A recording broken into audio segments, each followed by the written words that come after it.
Welcome. It's Wakey time. The Colossus of Rhodes. Before we get into the Colossus of Rhodes, I want to address a couple things.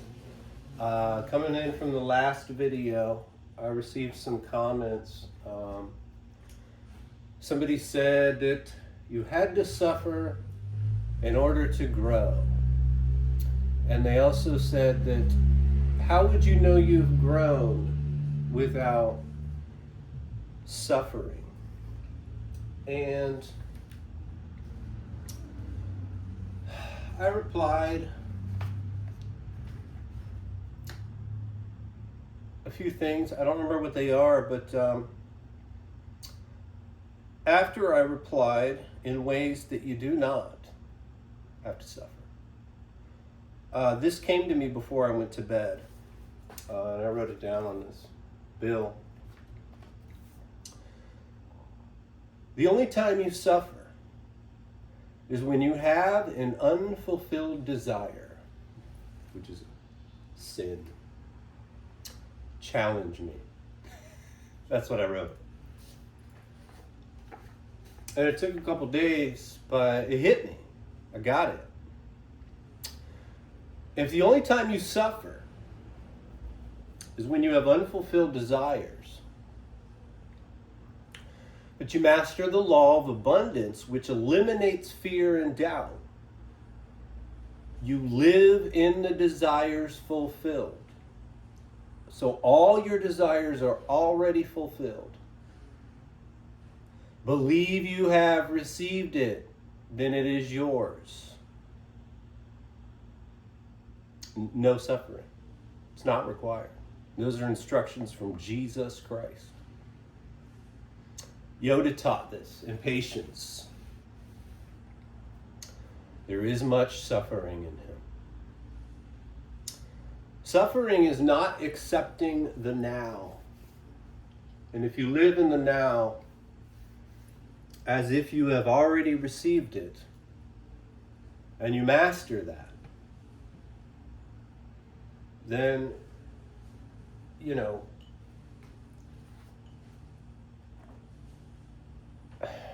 if you're living in the desire fulfilled, whatever it may be, all of them, which is the law of abundance, you are living as if all your desires are fulfilled. Believe you have received it, then it is yours.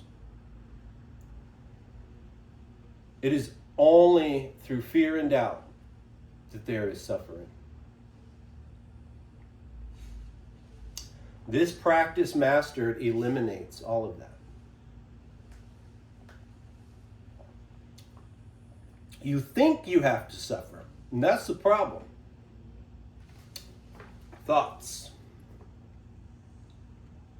thinking.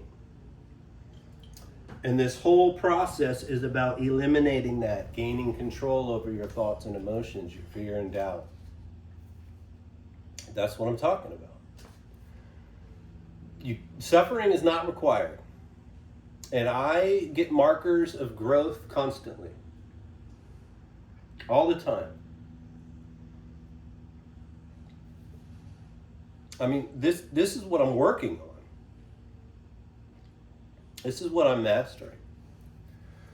And you don't have to listen to me. And if you come cool, I'll comment, we'll talk. But you don't have to comment. You can be like, oh, I don't like what this guy's talking about. And you move along.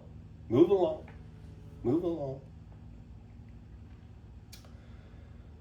Kindergarten. A friend of mine said, we were actually discussing this, texting, and he said, we're in spiritual kindergarten. Now, kindergarten means child garden, children garden. Jesus said, become as one of these children. Now, we enter into this world, spirit into body, and then they start putting us through school, the child garden, kindergarten, first grade, second grade, third grade. They're degrading us. Let me put it this way. Would you rather buy first grade beef or fourth grade beef? Would you rather fly fourth class or first class? You could do this with anything. You could do it with fruit, whatever you want. They're degrading you into this physical construct, into this matrix. You know, we're all trying to get back to the child. The meditation births the inner child. The renewed mind is the child born within you. The garden, the Bible talks about the garden that's overgrown and overrun with weeds and thickets and thorny vines. And that's what you're tending to, the right hemisphere of the brain, the whole brain. Goes back to what I was just saying at the beginning of the video. And that's the child garden, the spiritual kindergarten that my friend referenced. As they're degrading us, downgrading us, first, second, third, fourth, and so on, they do it with lessons, which are less-ons. On is the sun within you. It was the city of the sun in Egypt. The lessons. And the people who refuse the lessons, they get degraded again because they're called morons. More on that another time. So,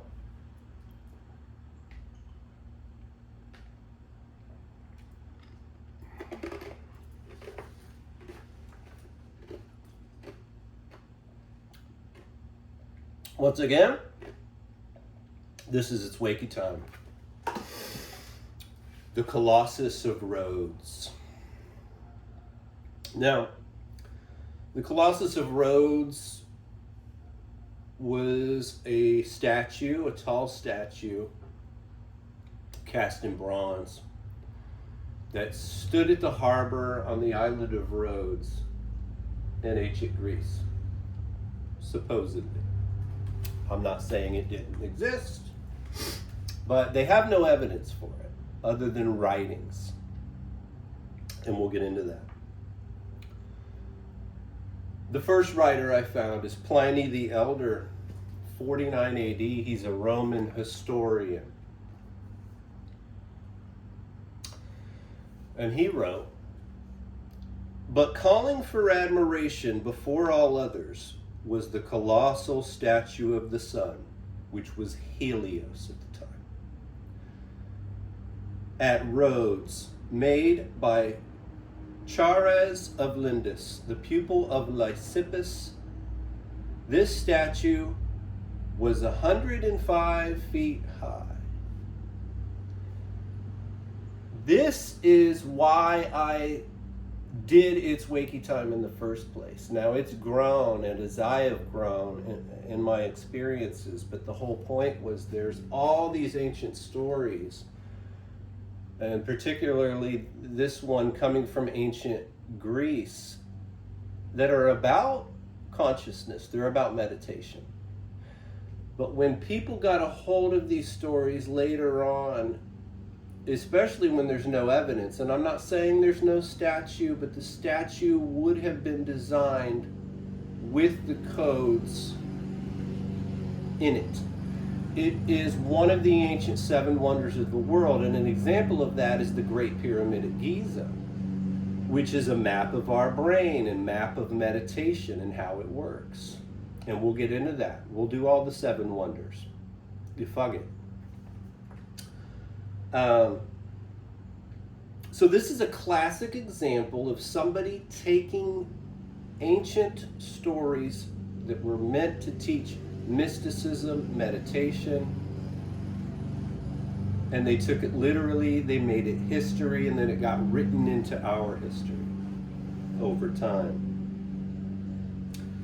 So the statue was 105 feet high. Now I read some accounts where it was 108 feet high. 1 plus 8 is 9 consciousness.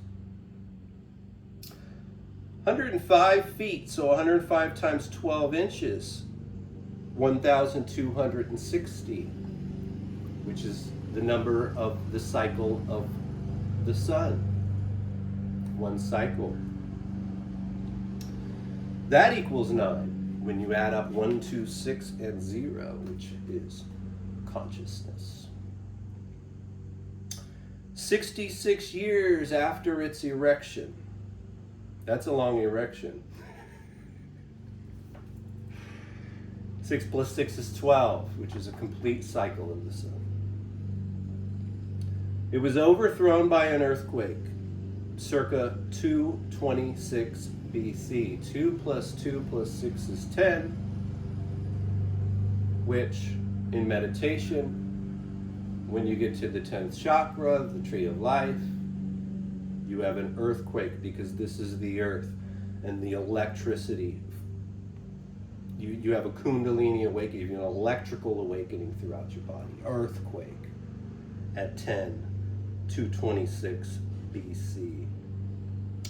But even lying on the ground, it is a marvel. Few people can make their arms meet round the thumb of the figure, and the fingers are larger than most statues, and where the limbs have been broken off, enormous cavities yawn, while inside are seen great masses of rock with the weight of which the artist steadied it when he erected it. Another thing I noticed, 105 feet high, 1 plus 0 plus 5 is 6. 66 years it stood, 666, physical body. You are the beast.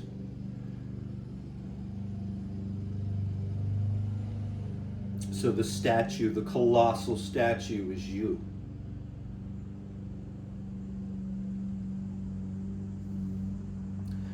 It is recorded that it took 12 years to complete, which is cycle of the sun into 12. It's the statue of Helios, the sun god.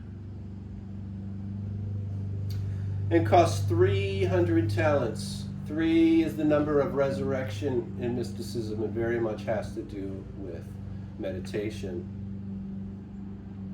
300, adding the 100 to it just brings you to a higher plane of consciousness than 3. That is what it cost you to build your statue. This money was realized from the engines of war. Left brain, the battle, belonging to King Demetrius, which he had abandoned when he got tired of the protracted siege of Rhodes.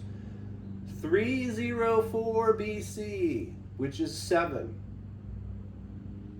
The king gave up when the divine intervention happened.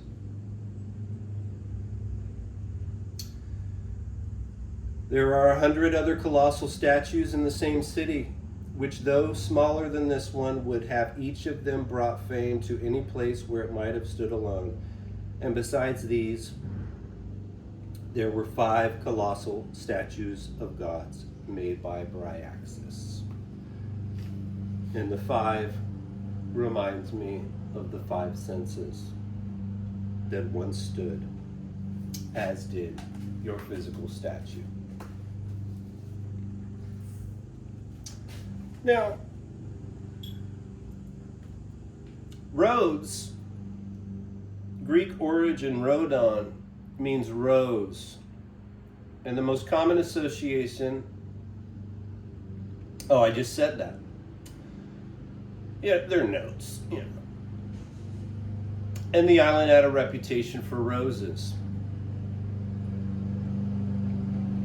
The red rose, and it is red, very much has to do with meditation, which is why you have Rosicrucian, the Rosy Cross, the photon. Go back to, I almost said Wild Kingdom. I'm Marty Stauffer. This is your wild America.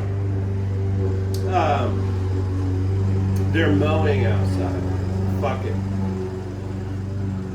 I'm doing this early. Some scholars suggest a pre-Greek origin, possibly linked to a Phoenician word for snake. Of course. According to the online etymology dictionary. chakra system is the serpent, it's the snake in the tree. In Greek mythology, Rhodes is also the name of a nymph. Oh, the lymph nodes, the lymphae, the nymph. Daughter of Poseidon and Halia, and is sometimes identified as a daughter of Helios and Amphitrite, which is Aphrodite. They're talking about chakras here. Now, in all these ancient mythological stories, they are also talking about astrotheology, as above, so below. Now, the etymology of the name Poseidon is debated, but the most widely accepted theory suggests it combines the Greek words posis, meaning husband or lord, and da, an archaic form of earth or land. This interpretation would render Poseidon as lord of the earth or husband of the earth, aligning with his roles as a god of both the sea and earthquakes. And he is also Enki, Ea, of the ancient Sumerian folklore.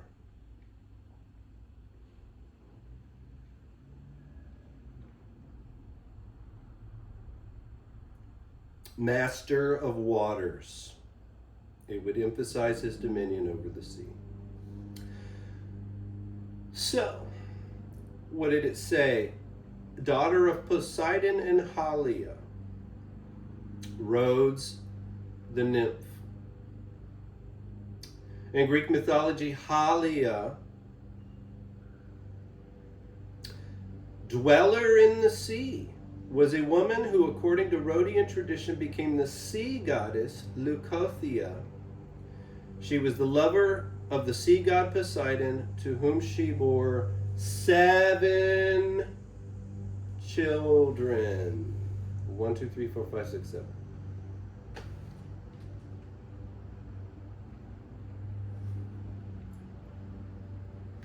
The mother goddess and the husband of the earth, the master of the sea.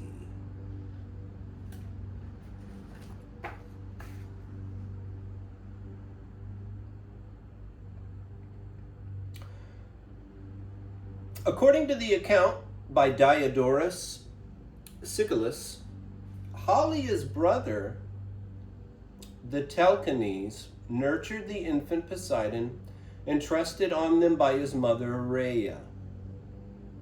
When Poseidon grew up, he fell in love with his tutor's sister Halia and had 6 sons and 1 daughter by her. Third chakra. Now, every time these aspects have children and then the children become the aspects, this is all out through the Bible also. This is classic mythology. It's just the way they told stories.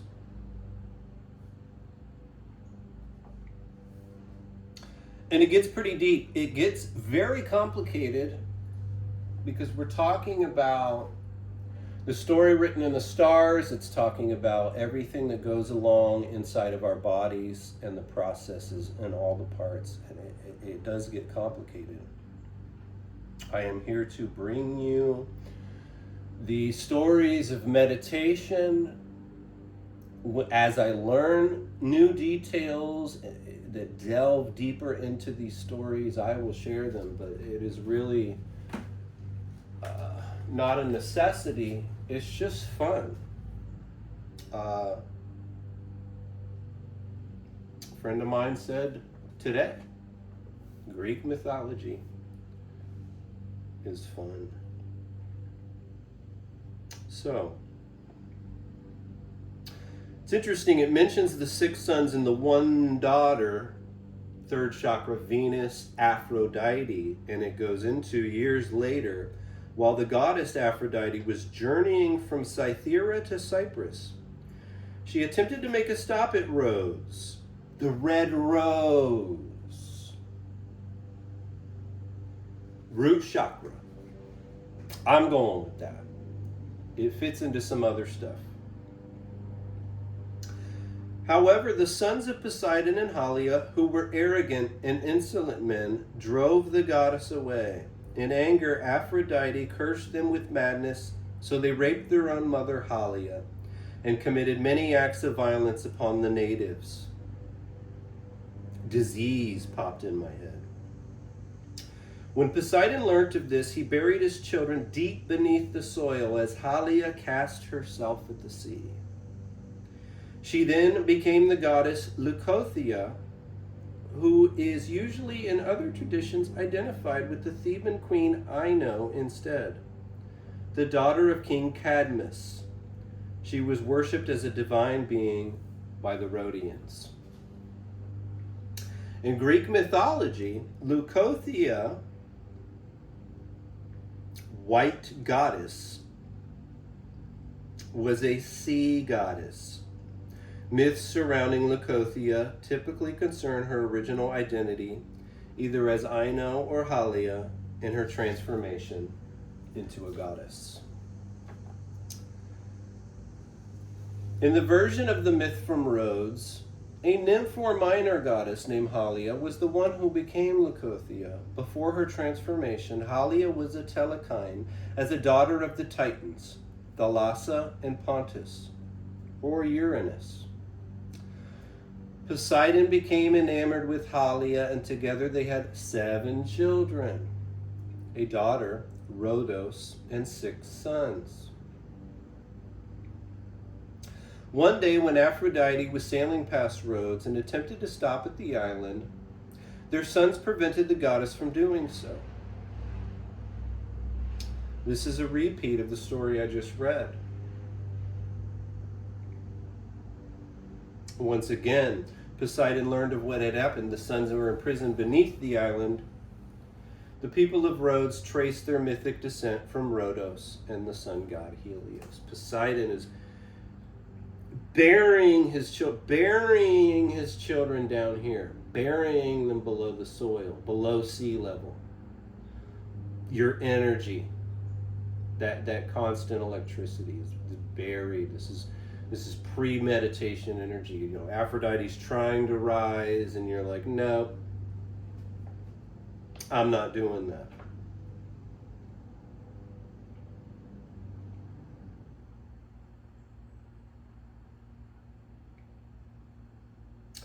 It is possible that Leucothea is the Leukotho that Hyginus makes the mother of Thersinon by Helios, although he could be referring to another woman by the same name, I'm sure.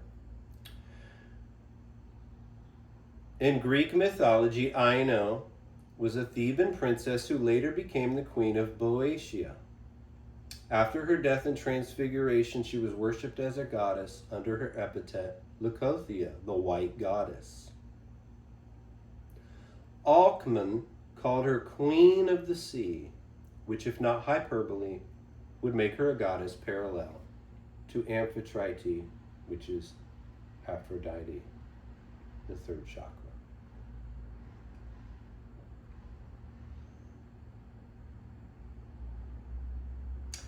So the island of Rhodes is what we're talking about with the colossal statue.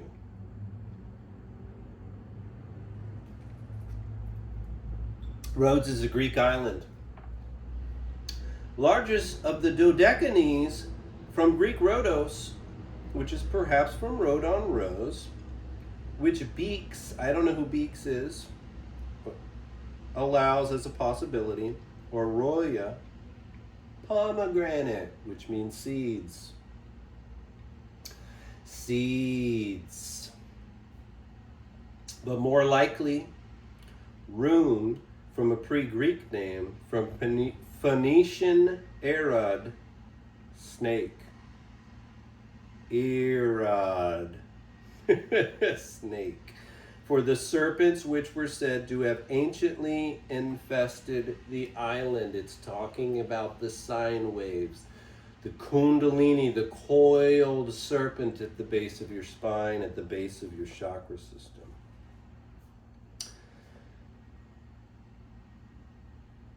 Rhode also means red, as in Rhode Island. So you have the red rose. The term Dodecanese means 12 islands in Greek, derived from dodeca, meaning 12, and nessos, meaning island. While the name implies 12 islands, the Dodecanese region in the southeastern Aegean Sea actually comprises 15 major islands and around 150 islets. How tall was the statue? 105 feet, according to Pliny the Elder in 49 AD. Now, Colossus just means gigantic statue, late 14th century, from Latin colossus, a statue larger than life. From Greek colossus, gigantic statue, which is of unknown origin. The Greek word was used by Herodotus of giant Egyptian statues, and by Romans of the bronze Helios at the entrance of the harbor of Rhodes. Figurative sense of anything awesome, greatness, or vastness is from 1794. So the Colossus of Rhodes was built by a guy named Chares of Lindus. Chares. In some dialects, particularly in the northeast of England, chara is a term for a narrow alleyway. Charas can be the plural form of chara, which is a dialect term for a chore or a piece of work, which is what meditation is. Chara can also refer to an occasional piece of work or an odd job. Charas can be a name, and it was historically used as a Greek name, especially for